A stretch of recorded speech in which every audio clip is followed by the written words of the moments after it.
Boa noite. O debate sobre as cotas raciais ou étnicas nas universidades foi reativado nas redes sociais a partir do julgamento no Supremo Tribunal Federal de cotas na Universidade de Brasília, UNB.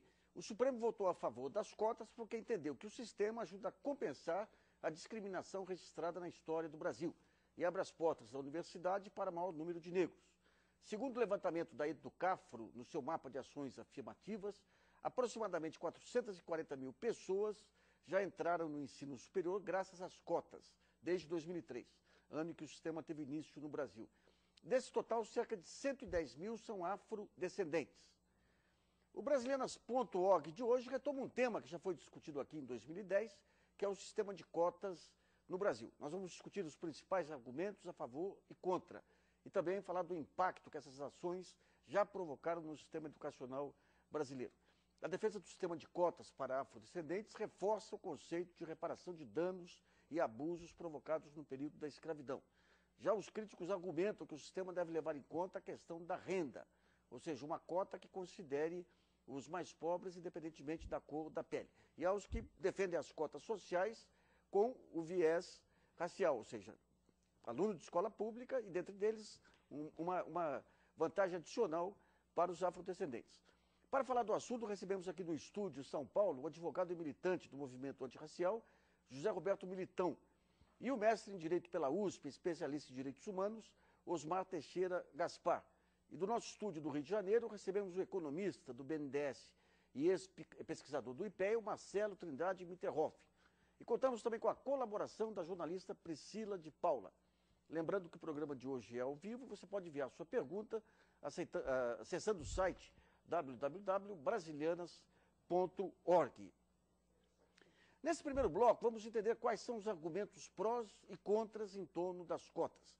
Mas antes, vamos ver o julgamento do Supremo Tribunal Federal, que considerou constitucional a decisão de uso de cotas raciais como critério para entrar na Universidade de Brasília. No julgamento, feito há 2 semanas, a decisão dos ministros foi unânime. A ação foi ajuizada pelo Partido Democratas, que considerou que a política de cotas raciais, aplicada no vestibular da UNB, descumpria a Constituição, ao ferir o preceito de igualdade de direitos de todos os brasileiros. Mas, segundo o relator, ministro Ricardo Lewandowski, as políticas de ação afirmativa adotadas pela Universidade de Brasília estabelecem um ambiente acadêmico plural e diversificado. Para ele, essas ações têm o objetivo de superar distorções sociais historicamente consolidadas. O ministro disse ainda no relatório dele que essas políticas de inclusão da UNB são transitórias, com revisão periódica de resultados. Todos os demais ministros do Supremo seguiram o voto do relator e concluíram que a decisão da universidade de optar pelas cotas raciais é compatível com os valores e princípios da Constituição. As cotas não deixa de ser uma das espécies, um substrato das ações afirmativas que envolve um conjunto. O ProUni é uma das formas de política de ações afirmativas, né? Eu lembro nitidamente que eu era um dos poucos negros da minha turma na graduação, na PUC do Rio de Janeiro. Na verdade, da minha formatura, eu lembro só eu como negro, da minha turma, poucos negros. E do ProUni, naquela época, na verdade, não tinha esse programa. A minha orientadora, a professora Silvia Pimentel, que é uma professora que leciona há mais de 20 anos aqui na PUC de São Paulo, ela me disse que nesse período de 20 anos, ela viu 8 negros na graduação aqui na PUC de São Paulo. E ela disse que com o ProUni, com o Programa Universidade para Todos, ela consegue ver uma média de 8 alunos a cada semestre. Então, o programa ProUni, eu vejo como uma das políticas, inclusive implementadas pelo governo federal, de acesso aí aos afrodescendentes e às populações menos abastadas, né? Bom, nesse debate aqui nós temos 3 debatedores que são a favor de políticas de inclusão, de políticas afirmativas, mas há nuances diferentes aí. Eu queria começar com o advogado José Roberto Militão, que participou inclusive do programa de 2010 sobre as cotas, para ver a visão dele sobre essa questão racial. Nassif, o julgamento do Supremo Tribunal Federal, ele foi, na verdade, um julgamento sobre uma ação específica lá da UNB, em que o partido que entrou com a ação, o DEM, na verdade é um partido que se coloca contra todo tipo de ações afirmativas. E isso acabou induzindo o egrégio tribunal a decisão sobre ações afirmativas em si, em que o viés de cotas ele passou mais ou menos à margem objetiva do debate. Eu, particularmente, sou um antigo defensor de ações afirmativas, em que eu contesto, e lá no julgamento, de um lado, estavam quem contestava qualquer tipo de ações afirmativas, tinha o Nação Mestiça, que contestava as ações afirmativas para negros, em que alegava a exclusão dos mestiços, que é um conceito racial, que seriam os pardos, e uma defesa do Rio Grande do Sul, que falava em nome mais ou menos de estudantes brancos excluídos. Na verdade, eram todas teses raciais, defesas de teses raciais. E, do outro lado, o movimento negro também defendendo uma tese racial, a tese de inclusão racial. Na verdade, a tese que eu defendo, ela não estava ali em julgamento, que era ações afirmativas sem o recorte racial. Por que sem o recorte racial? Porque existe o racismo, ele atua, ele prejudica, ele causa prejuízos à população afrodescendente. É verdade. Mas existe o racismo porque existiu a criação, a construção social citada no julgamento do conceito de raça, para oprimir. E o tribunal acabou acolhendo a argumentação do movimento negro de que esse termo de raça, construído para oprimir, deveria ser utilizado agora para incluir. Mas a experiência humana sobre isso que é o grande problema. Sempre que o Estado utilizou o conceito de raça, em qualquer sentido, esse conceito de raça ele aprofunda na população a crença em raça. E a crença em raça, como conceito, foi criado com uma classificação hierárquica. Quem pensa em raça, pensa em hierarquia, pensa na raça superior, pensa na raça inferior, e a raça inferior, nessa classificação, é, entre aspas, a raça negra. Então, quando o Estado fala em raça, ele está legitimando o velho discurso racista. Osmar, o que você acha dessa posição? Bom, eu discordo parcialmente das colocações feitas pelo colega José Roberto Militão. Primeiro, em razão da questão histórica que você fez a introdução inicialmente. Não se pode negar a história de que os escravizados descendentes tiveram enormes prejuízos. Há que se fazer uma pergunta: qual o benefício que, ao serem escravizados, os negros tiveram como legado? O oposto é verdadeiro. Aqueles que escravizaram negros tiveram efetivamente muitas vantagens econômicas, ao passo que a população descendente de escravizados africanos e brasileiros restou-lhe apenas prejuízos econômicos, prejuízos materiais, que agora a mais alta corte da nação vem efetivamente corrigir para que se possa minimizar, reduzir prejuízos que se tornam ou que se mantêm perenes e que efetivamente têm prejudicado essa população. Eu imagino que seria muito temerário a gente emitir hoje qualquer opinião que não fosse embasada no voto proferido pela mais alta corte da nação. Eu não creio que ela tenha sido induzida, como sugeriu o José Roberto Militão, por conta da ação proposta pelo Partido Democrata. O que me parece paradoxo é que um partido político que tem destinação específica tenha necessariamente ingressado com essa ação. Para mim, me parece que seria extremamente natural que a sociedade, que as suas instituições de sociedade, pudessem, eventualmente, se sentissem seus direitos violados, fazerem esses questionamentos. Agora, um partido político, para mim, me parece extremamente estranho, extremamente paradoxal, que ele deixa da sua função principal para questionar assuntos que são exclusivamente ligados e que deveriam ser discutidos pela sociedade. Então, enquanto partido, isso me parece extremamente estranho e, mais ainda, é na linha do que ele colocou, quer dizer, um partido que se vê diametralmente oposto a qualquer tipo de ação afirmativa para negros. Porque a ação afirmativa para brancos, que estão constituídas há muitos anos, desde a época em que se constituiu no Brasil a distribuição das capitanias hereditárias e depois também a legislação lá que permitia a questão de cotas através de implementos através das escolas públicas no Nordeste, de fazendeiros, uma série de outras ações afirmativas que eram feitas para brancos, jamais foram questionadas, porque, na verdade, os beneficiários são esses mesmos que até hoje fez com que o Supremo Tribunal Federal fizesse essa correção necessária. Agora, se o DEM fosse uma questão médica, a gente chamaria de a visita da saúde, né? Exatamente. Bom, vamos para o Rio de Janeiro, que o Marcelo tem uma posição um pouco oposta aí em relação a essa questão da herança histórica. Marcelo, essa questão da herança... Marcelo, essa questão da herança... Boa noite, gente. Boa noite, gente. Boa noite a todos em São Paulo. Eu tenho uma posição que se reflete em mais ou menos meia dúzia de argumentos, mas eu vou abordar 3 argumentos, estou sem retorno, que foram tocados aqui pelo Osmar e pelo José Militão,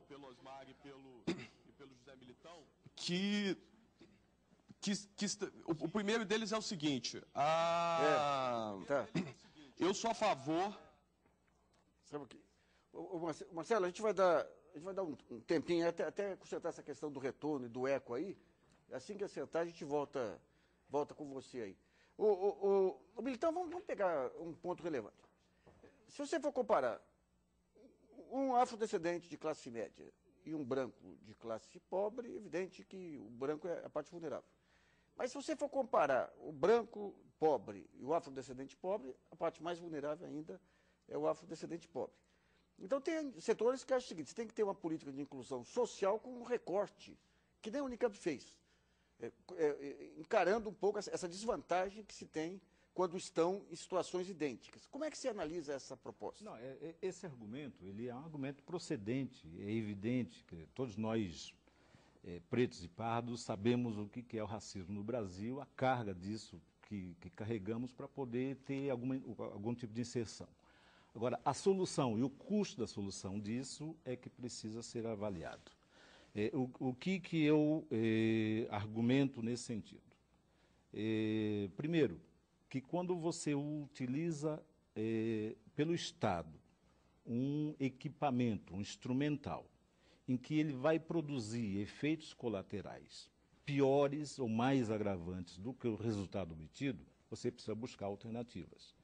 O uso pelo Estado do conceito de raça, o ministro Lewandowski, baseado numa doutrina que ele citou, ele diz, olha, se a raça foi utilizado para excluir, nós devemos utilizar a raça agora para incluir e depois utilizarmos a raça, o conceito de raça, para destruí-la. É um silogismo absolutamente impossível. Abstratamente impossível de você pensar em termos concretos, porque o conceito de raça ele foi feito para excluir, para hierarquizar. Ele nunca será um conceito inclusivo. Ele não tem nenhuma experiência na história da humanidade, não tem nenhuma experiência de cotas em que a raça tenha sido utilizada de forma proveitosa e eficiente para o conjunto da sociedade. O exemplo, inclusive, citado no julgamento dos afro-americanos, ele, segundo bons doutrinadores, respeitáveis doutrinadores afro-americanos, pessoal de academia, que estudam e que hoje fazem uma crítica torrencial ao resultado psicossocial das cotas raciais. Defendem que continue existindo ações afirmativas, mas, inclusive, a Suprema Corte lá proibiu que a raça exclusivamente fosse utilizado como critério de cotas. O que há nos Estados Unidos é a permissão para que a raça, diferente de nós, que consideramos a cor que discrimina, lá é a raça, que a raça fosse utilizada exclusivamente. Pode ser utilizada em conjunto com outros fatores. E esse caso da desigualdade inicial que nós temos, ele há de ser compensado por políticas públicas, orçamentárias eficazes, bolsas de estudos, políticas fazer com que as crianças que tenham talento, que queiram estudar, possam.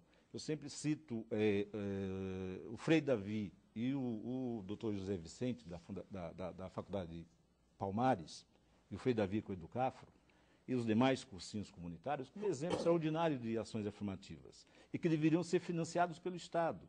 Aqueles jovens estudantes que ficam lá sábado, domingo, feriados, estudando nas suas horas de folga, deveriam receber bolsa de estudo para poder estudar e se prepararem para competir.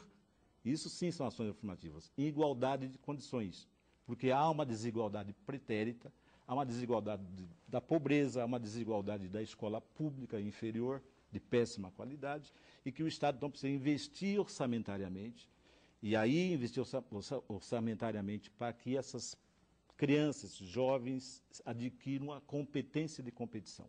É diferente de você usar o primeiro conceito filosófico de ações afirmativas, que é de John Rawls, lá de 1971, que legitimou o início de cotas nos Estados Unidos, de que, existindo uma desigualdade histórica, aqueles que estão em desigualdade devem ser buscados e trazidos à linha do ponto de partida. Mas, além disso, ele dizia, olha, como eles estão uma desigualdade histórica, eles precisam ficar um pouco à frente para que, na competição, eles cheguem em igualdade de condições. Isso justificava as cotas, mas essa filosofia de ações afirmativas foi logo superada. Em 78, a Suprema Corte já proibiu nos Estados Unidos que se utilizasse somente esse critério racial para colocar alguém à frente na disputa. E sim a ideia de que deve somar diversos fatores para que ele esteja em igualdade de condições. Esses fatores, além da renda, o que mais? Bolsas de estudos, né, eu acho que no caso específico de universidades. Nos demais casos, eu cito sempre o Bolsa Família. Bolsa Família é o maior programa de ações afirmativas para a população afrodescendente no mundo. Nunca foi executado um programa tão grande, e já em 10 anos seguidos, beneficiando a população afro-brasileira, afrodescendente em qualquer lugar do mundo. São 30 milhões de afro-brasileiros que saíram da miséria absoluta. Sem ter o critério racial. Sem ter o critério racial, e ninguém diz que é racial. Não há necessidade de dizer. Osmar, a gente vem, então cai em duas questões, fazendo o oposto do que eu perguntei para ele. Né? O afrodescendente de classe média, ele tem uma situação privilegiada em relação ao miserável de classe... ao miserável branco, digamos assim. E se você tem, digamos, na base social a maioria negra, qualquer ação afirmativa pegando a classe de menor renda, estatisticamente beneficia a maioria negra. A partir do momento que se faz o recorte racial, não se corre o risco de perder o foco nos verdadeiros vulneráveis, que são os pobres, miseráveis, e dentre eles, mais ainda, efetivamente, os negros. Olha, Nassif, a implementação de políticas públicas, as chamadas ações afirmativas, elas visam, antes de qualquer coisa, corrigir o ponto de partida. Há uma divergência muito grande em relação a esses dois grupos. Fossem esses argumentos totalmente epistemológicos, ou seja, verdadeiros, eu penso que o Estado não precisaria efetivamente implementar políticas públicas com corte racial. Mas ocorre, em contrapartida, quando você busca os dados estatísticos fornecidos pelo próprio Estado brasileiro, se compara e se constata que a maioria, a parte mais vulnerável, é exatamente a população negra. Então, o Estado brasileiro, ele precisa efetivamente implementar políticas públicas com corte racial para atingir especificamente essa população. Porque, do contrário, você vai demorar quantos anos mais para fazer a inclusão dessa população?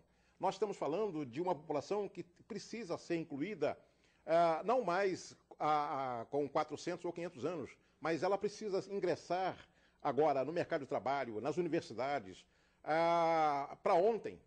Então, se você não fizer esse recorte racial, se você não buscar essa população que está afastada, em razão do ponto de partida, porque a gente tem que levar, não se pode negar a questão histórica. Mas como fica o afrodescendente de classe média? Mas quantos são os afrodescendentes de classe média? Busca nos dados do IPEA, mas eles do entrariam IBGE. Também? Como? Eles seriam beneficiários? Olha, eu acho que primeiramente precisa esclarecer o seguinte. As questões de ação afirmativa, eu acho que os meios de comunicação de massa, sobretudo a televisão, prestariam um grande serviço esclarecer à população brasileira o seguinte: as universidades são autônomas. Os programas de ações afirmativas serão implementados pelas universidades. Em nenhum momento o julgamento do Supremo Tribunal Federal interferiu ou sugeriu qualquer coisa que pudesse macular a direção ou impedir com que as universidades perdessem a sua autonomia. Portanto, esses programas serão implementados efetivamente pelas universidades. Elas que dirão a forma e o modelo que elas irão adotar. Agora, obviamente, se você tem na população brasileira, se os dados estatísticos demonstram que a maioria dos descendentes de escravizados africanos é que ainda se encontram em estado de completa miserabilidade, é essa população que você vai ter que atender. Você tem que fazer recorte racial para atender essa população. Bom, agora a gente vai para o Rio de Janeiro, torcendo aí para que tudo dê certo. É com você, Marcelo. Torcendo aí para que tudo dê certo. É com você, Marcelo. Torcendo aí para que Boa noite, gente. É com você, Marcelo. Torcendo aí para que... Boa noite. Pode ir, Marcelo. Tá ok? Boa noite. Pode ir, Marcelo. Bom, o meu argumento a favor das cotas raciais, ele é único. Eu só sou a favor das cotas raciais porque eu entendo que ele é um instrumento para a diversificação da elite. Nesse sentido, ele é um argumento bem próximo do que o Militão falou sobre a questão da racialização da sociedade.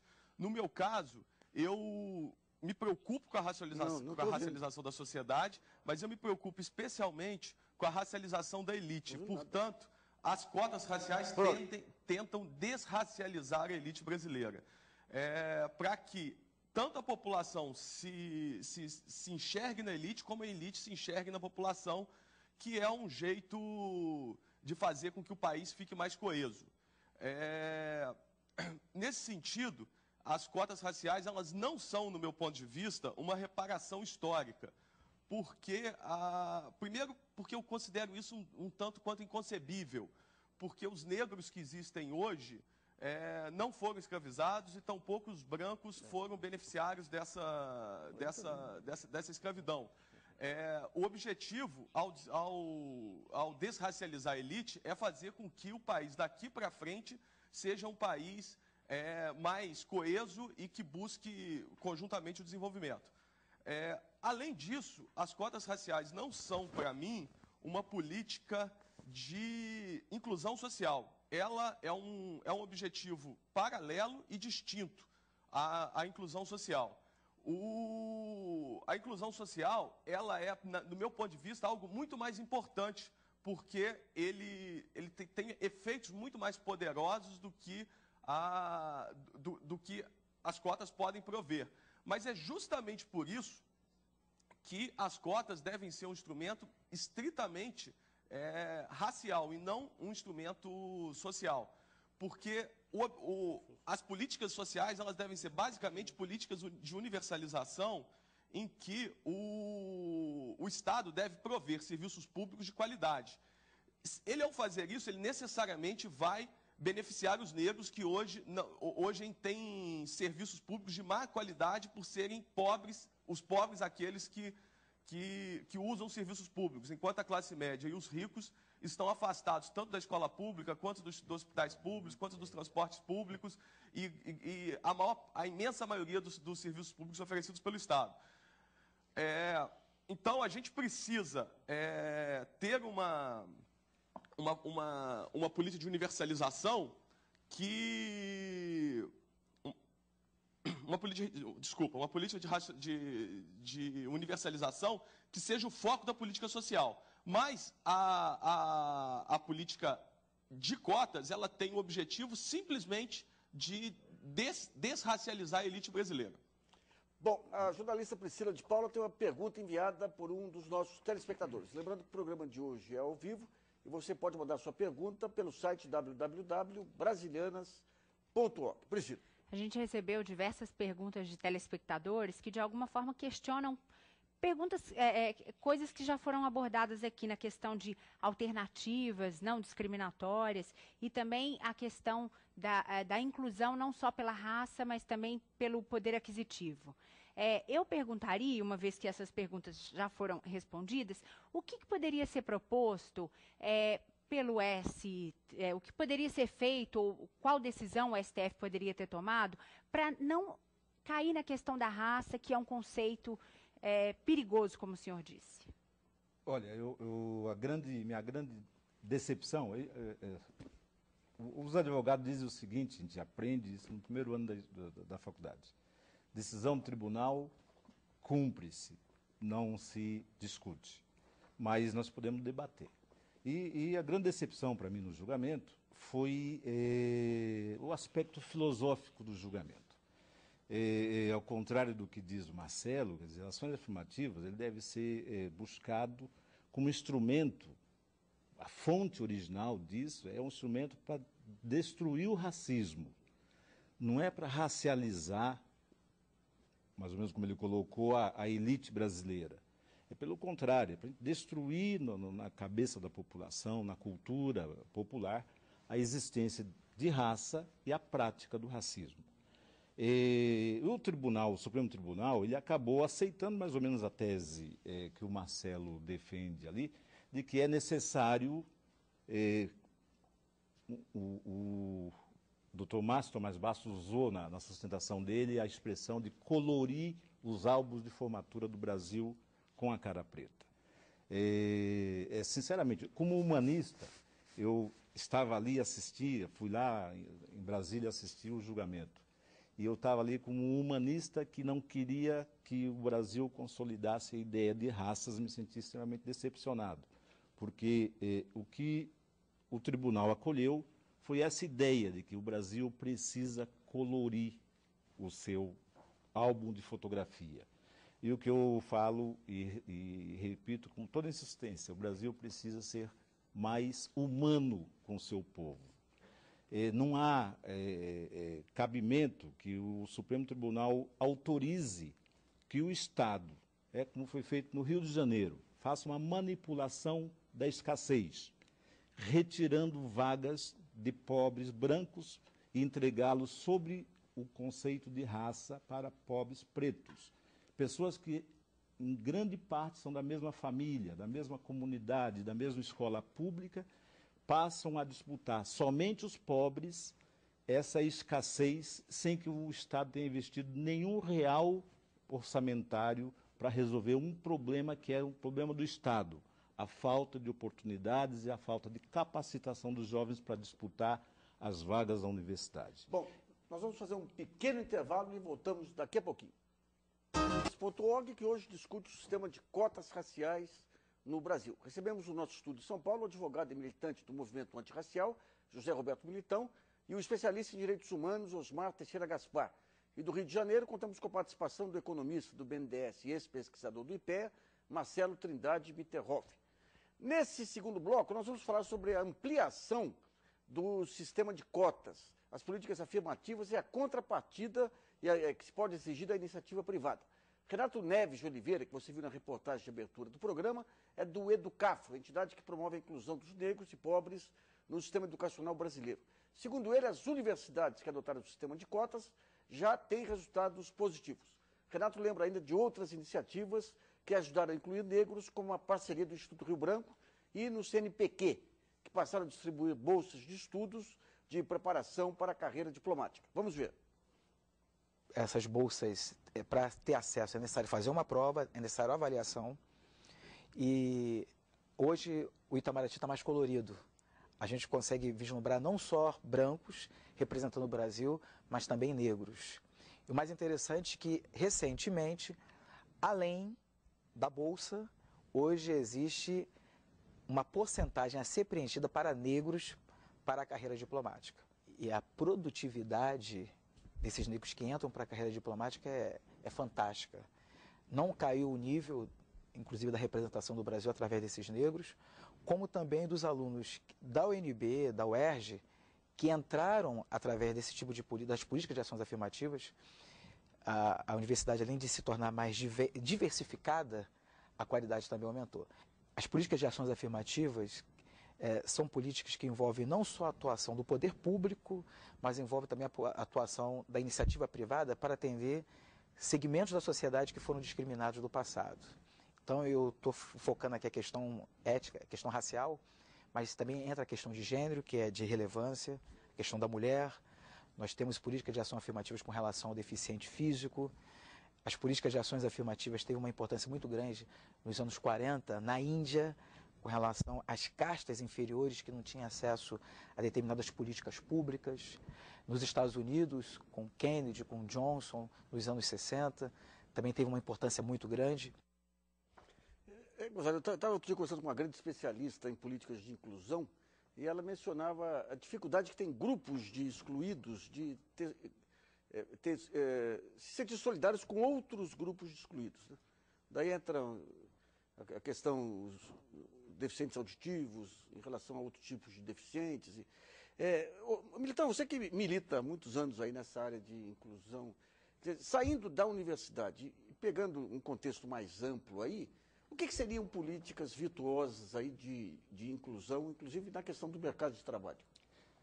São políticas e ações afirmativas sempre, que inclui mercado de trabalho, sim.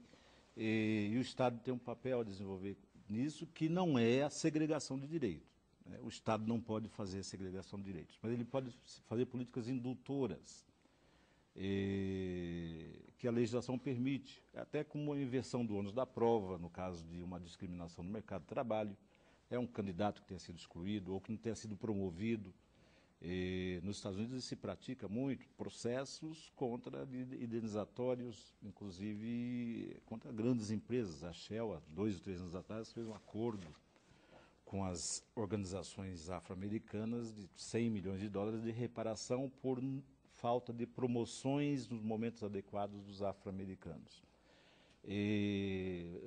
Nos processos de seleção, nos processos de treinamento, quer dizer, no próprio processo de interlocução do Estado com as empresas, levar a consciência da não discriminação, a consciência do combate ao racismo, que é oposta à ideia que o tribunal acatou até de forma expressa, de que é necessário fazer políticas raciais. Não, o Brasil precisa, o mundo precisa de políticas contra o racismo, contra a ideia de raças.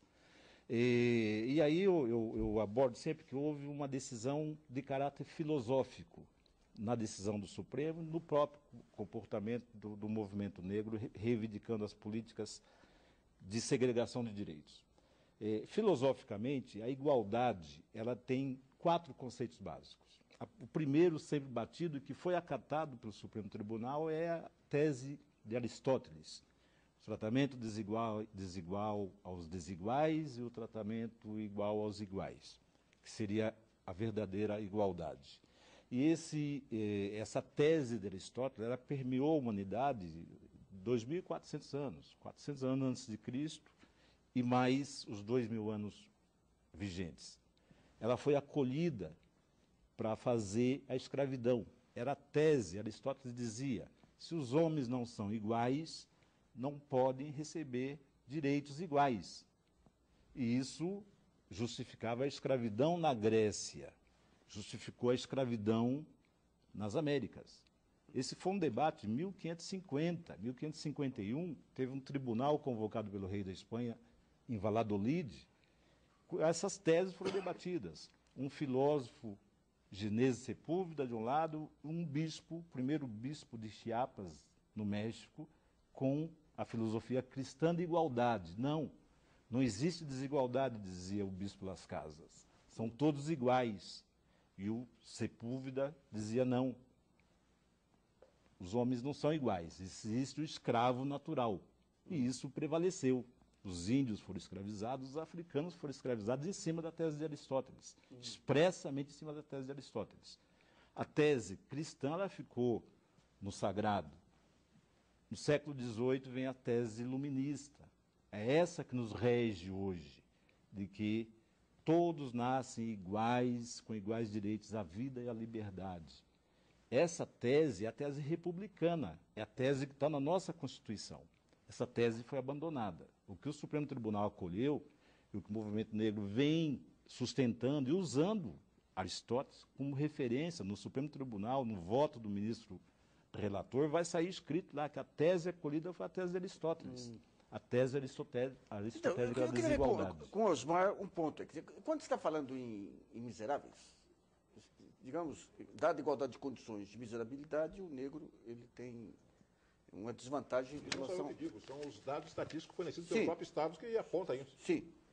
Se você pega divergência social, o negro classe média, o branco pobre... Agora, quando você tem a vantagem do negro classe média. Agora, quando você vai para o ambiente de trabalho, você tem as hierarquias muito bem definidas, as estatísticas apontam que o afrodescendente, o negro, ele tem muito menos chance de escalar, fazer carreira e tudo mais, né?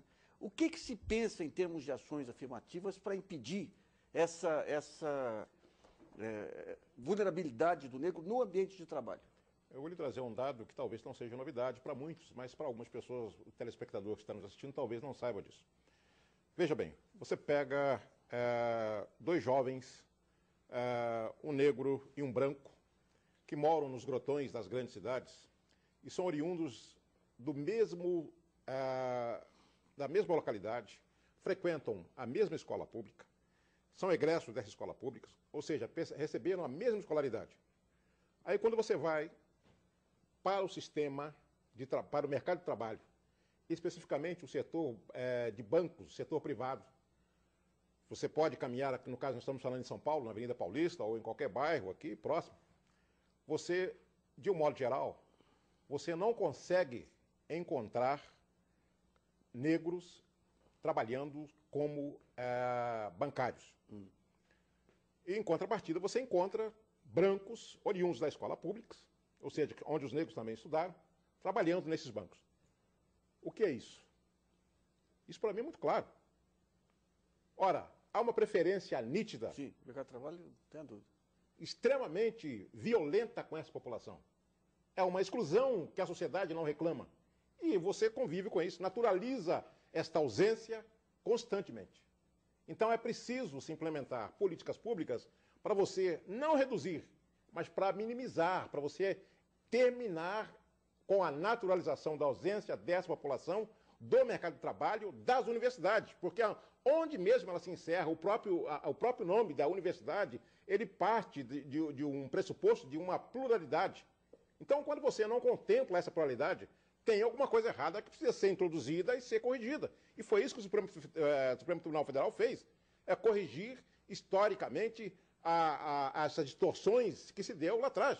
Então, mas quando você vai para o mercado de trabalho, que tipo de ação que pode ser feita para impedir essa desvantagem do negro frente ao branco na mesma condição? A primeira coisa é fazer o que nós estamos fazendo aqui agora, debater, esclarecer a população que nós somos absolutamente iguais, nós somos capazes exatamente como os brancos, como os japoneses, como qualquer outra pessoa. Nós somos seres humanos, em primeiro lugar. E, sendo seres humanos, nós somos absolutamente iguais. Não temos nenhuma diferença. O que nós queremos, efetivamente, é ser tratado como tais, como iguais. E precisamos, para tanto, ter oportunidades. E o Estado que nos faltou lá atrás, que com a falta de implementação de políticas públicas, ele tem, sim, o dever, a obrigação, até porque está na própria Constituição. Embora conste na Constituição, nos tratam de forma muito diferente. O mercado de trabalho retrata isso com absoluta naturalidade. Eu mesmo trouxe na minha pesquisa, feita na própria USP, onde eu aponto, em 5 anos, que as revistas brasileiras trazem apenas 94% de mulheres brancas contra apenas 6% de mulheres negras nessa mesma revista. Ora, obviamente, isso tem um reflexo muito grande no mercado de trabalho. Bom, nós vamos para o Rio de Janeiro e voltar com o Marcelo. E, Marcelo, como é que você vê essa questão da inclusão no mercado de trabalho? Nassif, antes, deixa eu só corrigir algo que ficou mal compreendido da minha primeira fala.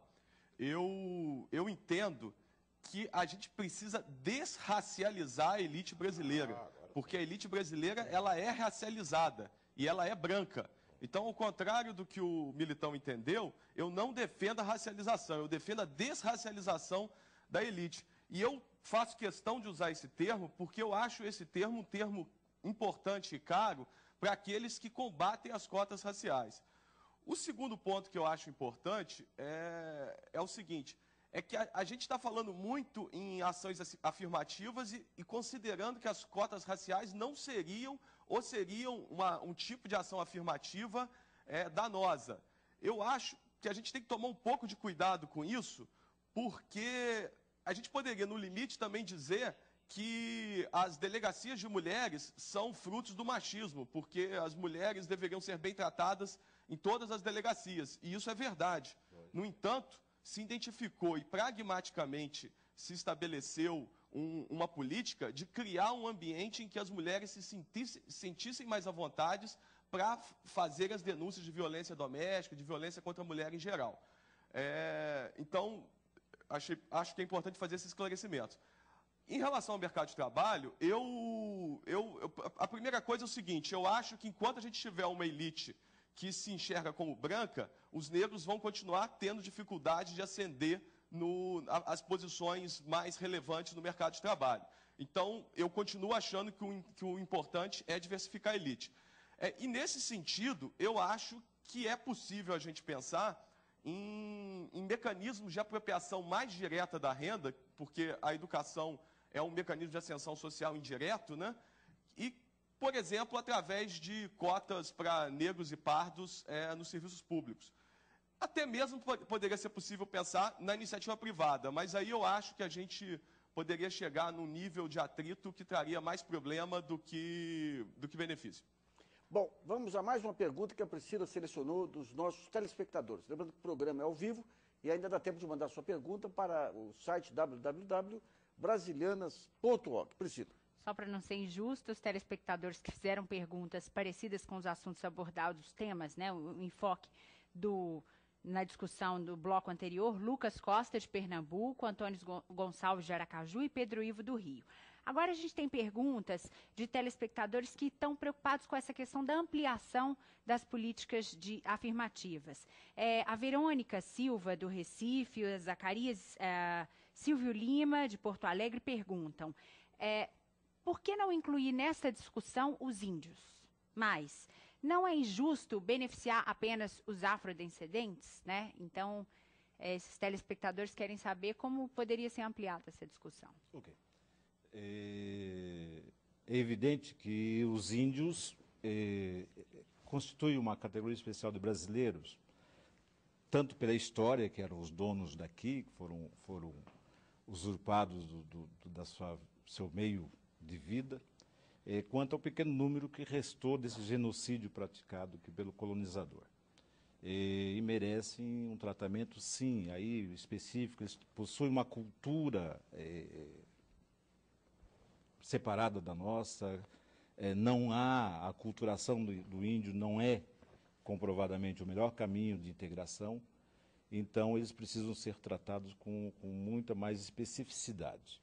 A questão que a pessoa pergunta, por que só os afro-brasileiros? Não, o que eu falo, na intervenção do Marcelo, é isso, que o Estado brasileiro tem uma dívida com o povo brasileiro, com a população brasileira, que tem diversas procedências distintas, mas que não merece que daqui para frente o tratamento seja cunhado em bases raciais. Porque, embora ele diga que ele queira a desracialização da elite, mas ele usa o termo cota racial para fazer isso. Então, você não vai desracializar se você usar raça. Você vai reforçar a ideia de raça. O que nós precisamos é fazer a diversidade humana do povo, da representação brasileira em todos os níveis. E essa diversidade humana é com políticas humanistas, universalistas, que incluam independente da cor, da origem, do sexo ou da condição física e social das pessoas. Esse Estado é necessário ser edificado, ele nos falta. E a Constituição, ao contrário do decidido no Supremo Tribunal, ele não manda fazer segregação de direitos em base de raça. Ele manda que o Estado, que a nossa República tem por objetivos reduzir as desigualdades sociais. e desigualdades sociais se trata e resolve através de políticas sociais eficazes. Bom, nós vamos a mais um intervalo e Brasilianas, começando o bloco, te dou a palavra. Brasilianas.org, volta já. Voltamos com Brasilianas.org, discutindo hoje cotas para afrodescendentes. No estúdio de São Paulo, recebemos o advogado e militante do movimento antirracial, o José Roberto Militão, e o especialista em direitos humanos, Osmar Teixeira Gaspar. E no Rio de Janeiro, o economista do BNDES e ex-pesquisador do IPEA, Marcelo Trindade Mitterrand. Nesse último bloco, nós vamos rapidamente, porque está acabando o programa, apontar algumas experiências atuais e o impacto no sistema educacional do país. Primeiro vamos... Você tinha uma questão... No último bloco, eu queria colocar o seguinte, Nassif. Na verdade, a organização a qual estou representando aqui, que é a Educafro, ela advoga sempre a inclusão de pobres e carentes. Então, portanto, eu acho que é extremamente justo que os indígenas também, pela sua contribuição histórica para a sociedade brasileira, eu não vejo nenhum problema que se inclua indígenas eventualmente nesse programa de ações afirmativas. Agora, obviamente, não se pode negar que os descendentes de escravizados africanos, eles foram os grandes prejudicados por parte da sociedade brasileira. A elite branca brasileira foi quem teve grandes benefícios com a escravização de negros, mulheres e crianças indefesas. Então é preciso que o Estado repare isso. E eu repito, foi isso que o Supremo Tribunal Federal pretendeu fazer na sua ação. Na verdade, essa correção de rumos é necessário que se implemente, é preciso que se faça isso. E a sociedade brasileira precisa entender que ela estava, anterior à implementação de políticas de ação afirmativa, desperdiçando talentos, jogando talentos na lata do lixo. E agora nós vamos colocar esses talentos na universidade, onde todos serão beneficiados. A sociedade brasileira, na verdade, é que vai tirar proveito da implementação das ações afirmativas. Bom, tem uma questão de telespectador. De Palmas, no Tocantins, o Zacarias Smith pergunta. Primeiro ele diz que ele é contra a adoção de cotas sociais ou raciais na universidade, mas ele pergunta, não seria interessante adotar uma política pública de longo prazo e criar ações afirmativas mais cedo, na infância, por exemplo? Cotas sociais? Aí joga com a questão que o movimento negro tem muita razão em alegar o seguinte, o tempo, ele vai levar o quê? 30 anos, 50 anos? Existem o jovem de hoje que precisa ser incluído. Então, eu penso na ação afirmativa em 50% das vagas das universidades públicas que custam os impostos de todos os brasileiros sejam reservados aos pobres que vão disputar a igualdade de condições. Brancos e pretos disputam a igualdade de condições, porque, segundo os dados, 80% das vagas hoje são ocupadas por alunos que vêm de escola privada e de renda familiar mais alta.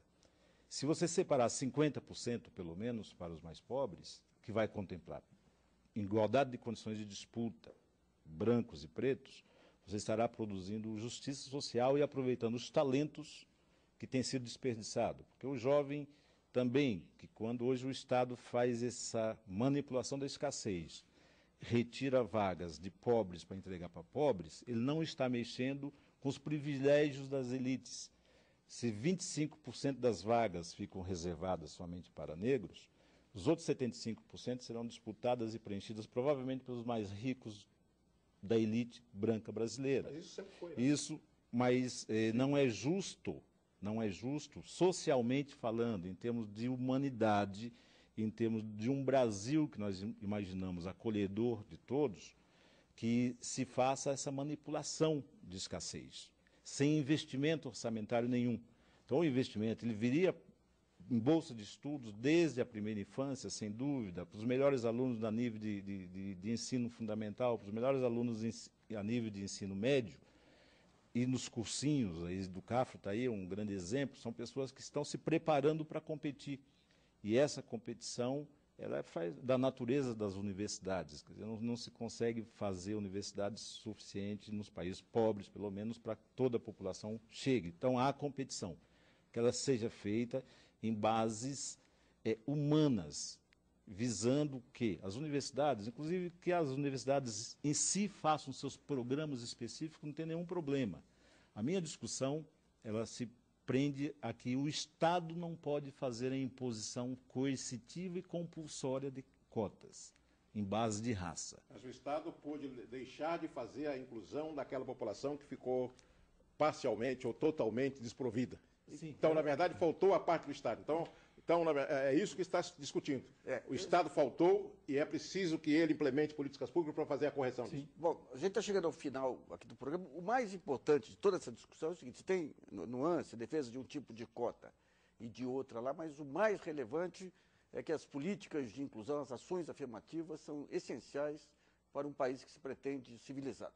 E o Brasilianas.org termina aqui. Agradeço a participação dos nossos convidados, o advogado e militante José Roberto Militão, o especialista em direitos humanos Osmar Teixeira Gaspar e o economista Marcelo Trindade Mitterhoff. E você que nos assiste, muito obrigado e não deixe de participar do nosso site, o www.brasilianas.org, mandando perguntas, trabalhos e vídeos. Esse espaço aqui também é seu. E nós voltamos na próxima segunda-feira, às 10 da noite, aqui na TV Brasil. Até lá!